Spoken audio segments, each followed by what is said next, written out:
नमस्कार, मैं शुभम कुमार शर्मा और आप देख रहे हैं नमस्ते झुंझुनू और यूट्यूब चैनल नमस्ते भारत। देश के 5वें प्रधानमंत्री और जिनका कार्यकाल रहा 16 जुलाई 1979 से 14 फरवरी 1980, आज उनका जन्म दिवस है। जिन्होंने कहा था कि देश की खुशहाली खेत और खलिहानों से होकर निकलती है। गरीब, किसान और मजदूर जिनकी आवाज उन्होंने देश की संसद में मजबूती के साथ उठाई, उनका कार्यकाल स्वर्णिम कार्यकाल रहा। और आज हम हैं झुंझुनू जिले के नवलगढ़ तहसील के किसान छात्रावास के अंदर, जहां पर आज ब्लड डोनेशन कैंप है और बड़ी संख्या के अंदर वरिष्ठ जन, युवा जो कि आज ब्लड देकर समाज को सुसंगठित करने की कोशिश कर रहे हैं। हमारे साथ मौजूद है नवलगढ़ के बिरोल से सरपंच नरेंद्र जी कड़वाल। नमस्कार। नमस्कार। नमस्कार। आज यहाँ पर जो कार्यक्रम है ब्लड डोनेशन का, उसका उद्देश्य क्या है? उद्देश्य ये है, हमारे जो चौधरी चरण सिंह जी थे वो किसानों के मसीहा थे, इसलिए जो युवा साथी है आज बढ़ चढ़ के भाग ले रहे हैं और उसका जन्मदिन 124वां जन्मदिन मना रहे हैं। मैं ये कहना चाहता हूँ कि आज चौधरी चरण सिंह को याद क्यों किया जा रहा है? आज इसलिए याद किया जा रहा है कि गरीब तबके के लोग थे, किसान वर्ग था, उसकी वो हरदम सुनते थे, उनकी हरदम सहायता करते थे। अच्छा, उनका एक छोटा सा ही कार्यकाल रहा और पूरे देश में आज अमृत दिवस मनाया जा रहा है। एक तरीके से आज क्यों मना जा रहा है? इसलिए मना जा रहा है, आज एमएलए हो, एमपी हो, मुख्यमंत्री हो, प्रधानमंत्री हो, सब लूट रहे हैं। सिर्फ लूट की दुकान हो गई। वो एक आज इसलिए मना जा रहा है कि वो एक ईमानदार, हाँ, किसानों की मसीहा, गरीब जो भी जो गरीब तबके लोग थे उनकी सुनता था। और आज कोई सुन नहीं रहा। आज तो सिर्फ लूट की दुकान है, सिर्फ लूट रहे हैं लोगों को। आज क्या हो रहा है देखो देश में, चारों तरफ देखो हालात क्या हो रहे हैं। आज अरावली पर्वत है, आज अरावली पर्वत 100 मीटर के दायरे लेके आज जो सरकारें हैं उसने कोर्ट में जाके हलफनामा दायर कर दिया। सुप्रीम कोर्ट ने सुन लिया कि सुप्रीम कोर्ट भी इनकी कोर्ट भी आजकल यही है। नेता जो प्रधानमंत्री बन गया, मुख्यमंत्री बन गया, वो कोर्ट ही आजकल वही फैसले बनाते। तो पहले तय कर लिया था कि अपने को ये पहाड़ बेचना है तो बेच रहे हैं। अगर पहाड़ जो 100 मीटर से नीचे पहाड़ियां है उनको अगर 100 मीटर नहीं है, 100 मीटर तो कोर्ट ने करिया है। कोर्ट फैसला दिए 100 मीटर को। तो कर्मचारी, अधिकारी, नेता तो 500 मीटर भी 90 मीटर बना देगा। लूट की दुकान है। अगर शुरुआत होती है तो फिर बाद में ये खनन माफिया, ये पत्थर माफिया खा जाएंगे पूरे पहाड़ को। और मैं ये बता रहा हूँ युवा साथियों को इसमें सबके इस कौम को भाग लेना चाहिए। अच्छा नरेंद्र जी, एक बात हो कि अरावली पर्वतमाला पर अगर बात चली गई तो मैं आपसे जानना चाहता हूँ कि अरावली पर्वतमाला की जो पहाड़ियां टूटने वाली है और अरावली पर्वतमाला जो 800 किलोमीटर में फैली हुई है, अगर पेड़ पौधे कटे तो एवरेज बताया जा रहा है कि 6 लाख से ज्यादा पेड़ पौधे हैं जो कि काटे जाएंगे। 6 लाख नहीं काटे जाएंगे, सब कोई कम से कम 50 लाख, 1 करोड़, 50 करोड़ पेड़ को काटे जा सकते हैं। अगर वो खत्म ही कर देंगे पूरी पहाड़ियों को। अगर वो काटे जाते हैं तो दिल्ली जैसा हाल राजस्थान में भविष्य के अंदर देखने को मिल जाएगा। भविष्य में नहीं मिलेगा, जल्दी मिलेगा। ये भविष्य कहाँ है गया? मतलब फैसला सुना दियो लाग जाएगा तो काल ही कर देगा, दुकान चालू आ पड़ी तो बनना परमिशन लाग जाएगा कि मान दो आगो आदेश तो वजम का लैंड है। मतलब सरकार ही की हो रही, नेता ही शायद हो रहे हैं कि लूट नहीं दुकान लगा के सिर्फ लूट को अलावा कोई काम ही दुनिया में।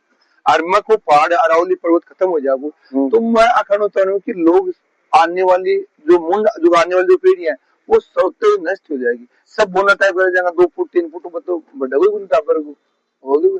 तो आज के समय को लेकर बात करें तो अगर चौधरी चरण सिंह जी अगर देश के प्रधानमंत्री होते, आज उनका व्यक्तित्व किसी नेता या किसी सत्ताधीश में झलकता तो क्या ऐसा देखा जा सकता था? मतलब मैं क्वेश्चन पूछ रहा हूँ आपसे कि अगर श्रीमान चौधरी चरण सिंह जी जैसा व्यक्तित्व हमारे देश का प्रतिनिधित्व कर रहा होता तो अरावली जैसे मुद्दे ही नहीं, देश में बहुत से मुद्दे हैं जिन पर प्रखर वार होता और मतलब न्याय संगत बातें होती।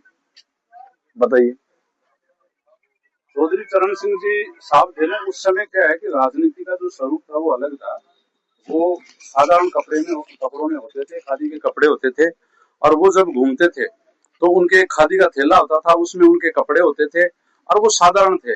आजकल के जो नेता हैं वो गले में सोने की चैन होती है, बड़े महंगे महंगे कपड़े होते हैं, 1-1 लाख की ड्रेस होती है, 1-1 करोड़ की उनके आजकल के नेताओं की गाड़ियां होती हैं। ये इनका डेकोरम है आजकल के नेताओं का। चरण सिंह जी जो नेता थे वो सादा थे। मैंने पढ़ा है कहीं सादा जीवन उच्च विचार। सादा जीवन उच्च विचार मतलब कि वो जैसे यहाँ पर चिड़ावा में झुंझुनों में वो घूमे थे, ऊंट पे घूमते थे। आजकल के नेता क्या बात करते हो आप, 1 करोड़ की गाड़ी से नीचे हाथ नहीं देते और वो अपनी टीम तैयार कर लेते हैं और टीम को भी ये भरोसा रहता है कि नेताजी चुनाव लड़ेंगे तो हमें खाने के लिए मिलेगा, 5 स्टार होटलों में ठहरेंगे, महंगी महंगी गाड़ियों में घूमने को हमें मिलेगा। और गाड़ियों का काफिला ऐसे चलता है नेताओं का, जैसे दादाओं का, जैसे गुंडे नहीं होते, दादाओं का काफिला चलता है नेताओं का। 50 काली गाड़ी जा रही है आजकल सोशल मीडिया की जो रील्स करती है उनमें देखने को मिलता है। हाँ, सोशल मीडिया की रील्स में जो रियल हीरो है, रियल नेता तो है नहीं, रील के नेता ही बचे हैं।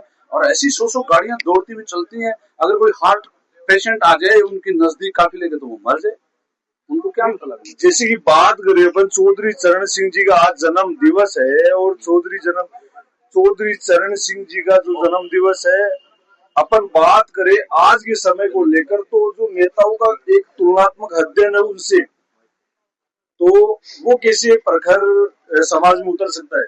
आजकल के नेताओं का और चौधरी चरण सिंह जी से अगर अपन तुलनात्मक रिपोर्ट करें तो आजकल के नेता तो रक्षक ही भक्षक हैं, ये इस कड़ी को चरितार्थ करते हैं। और उस समय के जो नेता थे वो रक्षक थे और आजकल के जो नेता हैं वो तो रक्षक ही भक्षक हैं। इस कड़ी को बड़ा तरीके से वो चरितार्थ करते हैं और इस कड़ी पे पूरा उतरते भी। आज के नेता तो रक्षक ही भक्षक हैं, ये हो रखा है। आजकल के जो नेता हैं, कोई भी सरपंच बनता है या कोई एमएलए बनता है वो सेवा के लिए थोड़ी बनता है, वो अपनी सेवा करवाने के लिए बनता है।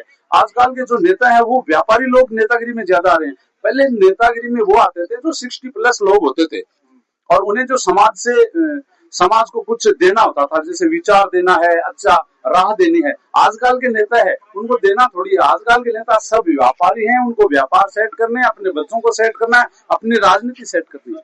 अच्छा, अंतिम रूप देते हुए अपन सिर्फ इतना पूछेंगे कि अंतिम रूप श्रीमान चौधरी चरण सिंह जी का आज जो जन्म दिवस है, उनके संदर्भ में समाज को क्या संदेश दे सकते हैं, उनके चरित्र को कैसे समाज के अंदर प्रखर रूप से कैसे लागू युवाओं के अंदर करवा सकते हैं अपन।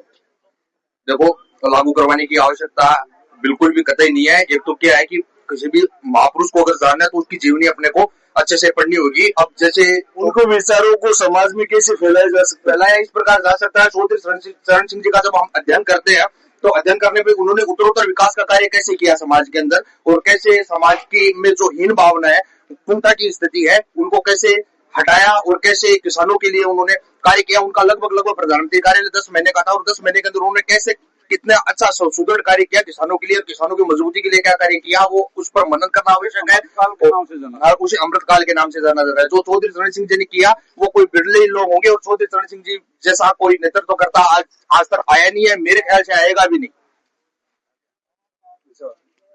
आज हम झुंझुनू जिले के नवलगढ़ तहसील के किसान छात्रावास में मौजूद थे। राय जानी और राय के दौरान यहाँ के जो सज्जन है उन्होंने अपना ओपिनियन रखा चौधरी चरण सिंह जी को लेकर।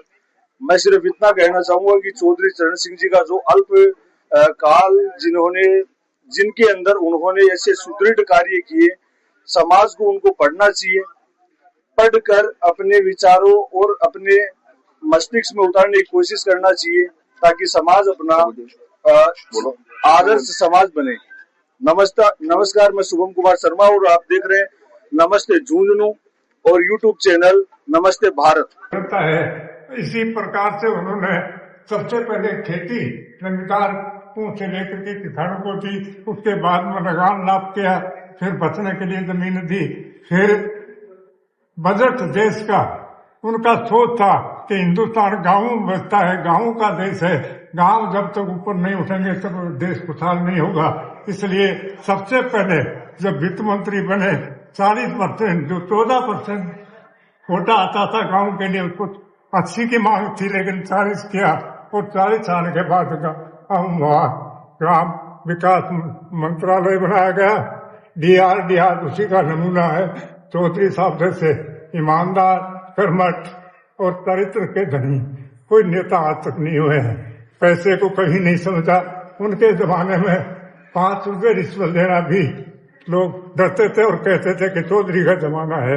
यूपी में 30 साल तक शासन किया, केंद्र में लेट ऊंचे थोड़े दिन रहे, लेकिन एक ऐसा कीर्तिमान स्थापित कर गए कि गरीब का आदमी भी ऊंचे से ऊंचे स्थान पर पहुंच सकता है।